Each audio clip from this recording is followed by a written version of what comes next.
Our wedding night, my husband Grayson's sister-in-law, Scarlett, stumbled drunkenly into our bridal suite and threw her arms around him, refusing to let go. Kayla, my husband died young, and I really just want a child. Please, lend him to me for one night, she cried through her tears, shoving a toy into my hand. I promise I'll return him tomorrow, and if you get lonely, you can use this to comfort yourself. I stood there, dumbfounded, my gaze shifting in confusion to Grayson, who was already helping Scarlett steady herself. You're really going to sleep with her? He avoided my eyes, his tone strangely urgent. Don't overthink it. She's drunk and talking nonsense. I'll take her back to her room to rest. As he started to leave with her, I stepped in front of them, blocking their way. Grayson, it's our wedding night tonight.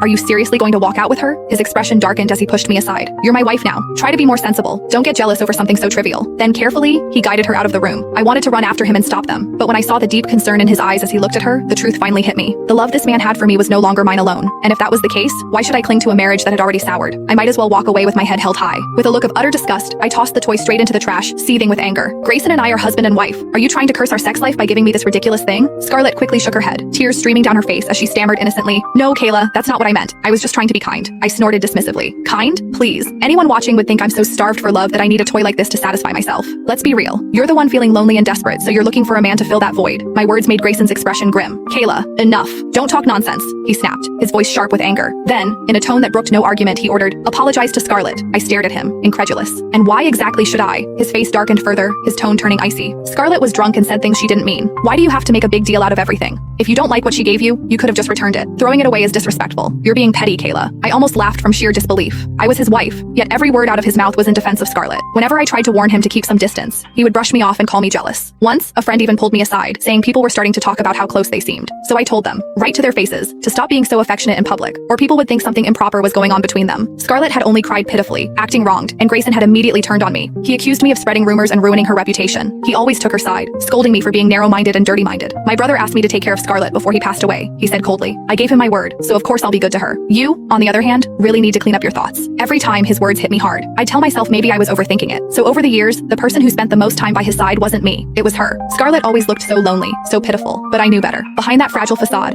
she was vicious. She had secretly sabotaged me time and time again, cutting up my evening gown before an important event so I'd embarrass myself in front of everyone, drugging me with sleeping pills so I'd miss the design competition, even pretending to trip so she could make it look like I had pushed her. And every time, before I could even speak up, Grayson would rush to her defense. Don't overthink it. Scarlett didn't do it on purpose, and his gaze on me would always be filled with irritation and disappointment, as if I were the one in the wrong. Out of respect for the 7 years we'd been together, I'd always chosen to back down. But now, on our wedding night, he was actually considering spending it with her. It wasn't just her invitation, it was an insult to me. I refused to take it anymore. He didn't even bother to hide his impatience as he said, enough, just go to bed. I'll come back in the morning. I stared at him, disbelief clouding my face as he steadied Scarlett by the arm. You're really going to sleep with her? He avoided my eyes, his tone urgent. Don't overthink it. She's drunk and talking nonsense.